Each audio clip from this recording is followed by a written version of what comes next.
don't take shit. I got no love for the fakeness. If you wanna play tough and wanna hate this, I'll always show up. I don't ever slow up, no I don't take shit. I got no love for the fakeness. If you wanna play tough and wanna hate this, I'll always show up and make a statement. I don't. Hey team, today's video I wanted to go over speed runs versus long runs and which is better. I think both are definitely have their benefits and perks.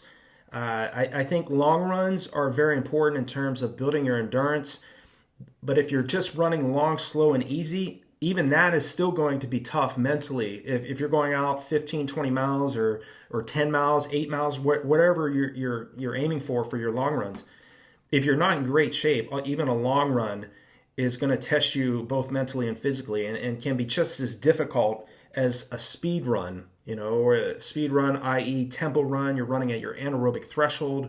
Anaerobic threshold and tempo runs, they go hand in hand. We usually hear, is a tempo run the same as an anaerobic threshold run?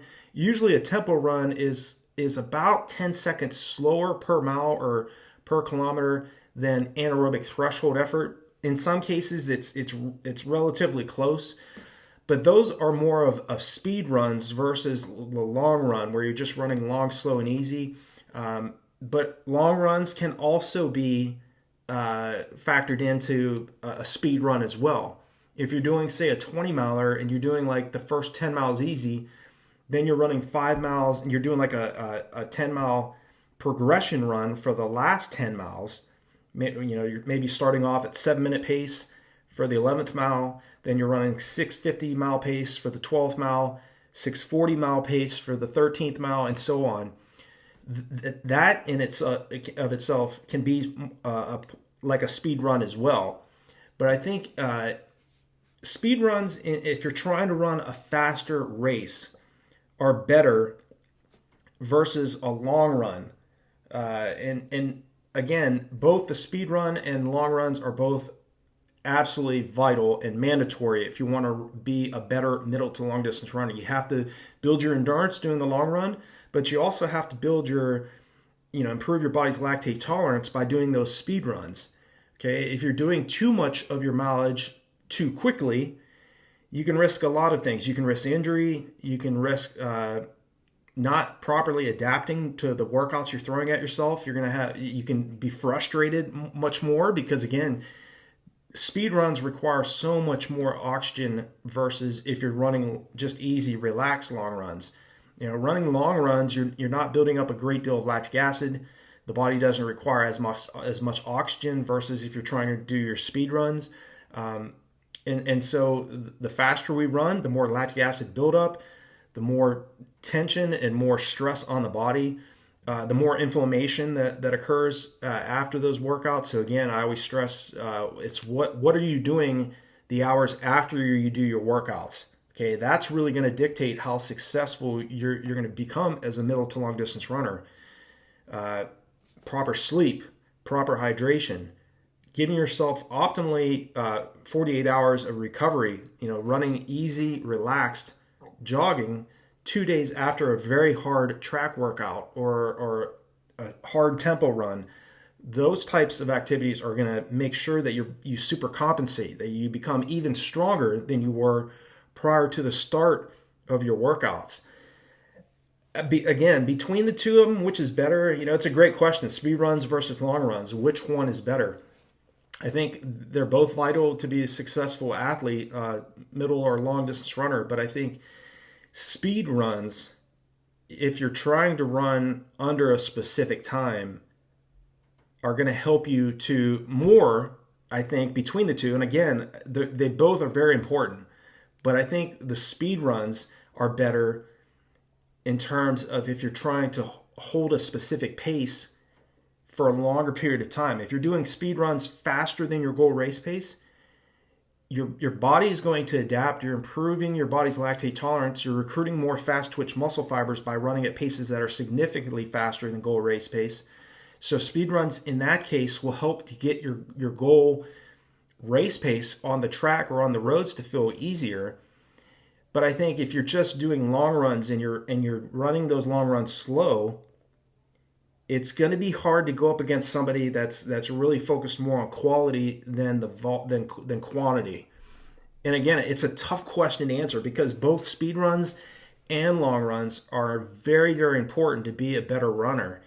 If you do more speed and you don't do enough aerobic running, and you don't give yourself enough time to recover from those speed runs and those track workouts and tempo runs, AT runs, then you're not gonna adapt. You're not gonna really see all the hard work that you did put into motion when it comes to racing. Okay, and I think a lot of times we make a mistake of expecting to get in race shape too soon. In most cases, it may take several months to get to the type of shape that you're aiming for, but you're wanting to get in that great shape in a matter of 3 to 4 weeks, when really you got to give yourself more time. It's just not going to happen quickly, and that's the risk you run into when you do a very short build up and you haven't built some several weeks of aerobic mileage first before you start, say, like a 4 to 8 week build up. If you're an 800 meter athlete or 800 meter to 3K athlete, in most cases you can do very well, I think, with an 8 week buildup. But preferably don't start an 8 week training plan if you haven't given yourself from the very beginning. If you haven't built up any aerobic fitness first, spend 4 weeks, 3 to 4 weeks first building some aerobic fitness, running easy relaxed miles or kilometers, doing some strides, some 50-meter strides two times a week in that easy aerobic base building phase, and then an 8 week training plan will do wonders for you, because again, you haven't just jumped into the training and not giving yourself any time to get in good shape before moving into a 2-month training block. Okay, and again, for an athlete that's training, say, for like the 800 meter to the mile, in most cases, a 2-month training block, if you have also given yourself about 4 weeks, an additional month of training easy and relaxed, is pretty solid. Again, I think if you're training for the 800 meter out to the mile distance, 8 to 12 weeks is optimal time. But the longer distances, if you're training, say, for like the 5K out to the marathon distance, 4 months to 6 months is an optimal time frame. But again, speed runs versus long runs, which is better? They both have their place, and of course, every athlete and every coach that watches this video is going to have their own opinion of it. Again, some athletes can do much, like I mentioned in other videos. They don't really do a lot of speed work, but they are very consistent with their training volume. They're consistent with their mileage. They're just not. They don't focus so much more on speed training. A lot of athletes do very well with just training mileage, and maybe they don't even like doing tempo runs or speed training, and they go out and set personal bests by just running consistent mileage over a long period of time. And the results in the sport, that is where you're gonna do very well if you're tenacious and if you're patient enough. But you're persistent enough over a long period of time. It just doesn't happen quickly. I wish it was. I wish that was I wish we all could get quick results. But in most cases, it takes several months, and in most cases, several years of training to finally get to that point where you're running at the type of effort that you've been dreaming about all your life. I look at my past history. I look at my oldest nephew, Brock. What he's doing now as a middle to long distance runner, he's dropping, he's running under 15, he's running 14:47 for 5,000 meters indoors. He just ran a 1:57 for 800 meters yesterday indoors. The week before, he ran an 8:33 3K indoors. Those types of times he's running now because he's spent so many years putting in the work, working on his long runs, working on his mental training, working on building his aerobic engine, okay? It just takes time. And I know a lot of you, I'm preaching to the choir with all of you that are watching this, but it's just so important to the importance of patience in this sport. Consistent action is going to take you from being average to being great. You can't just stop when it gets tough. You can't just stop when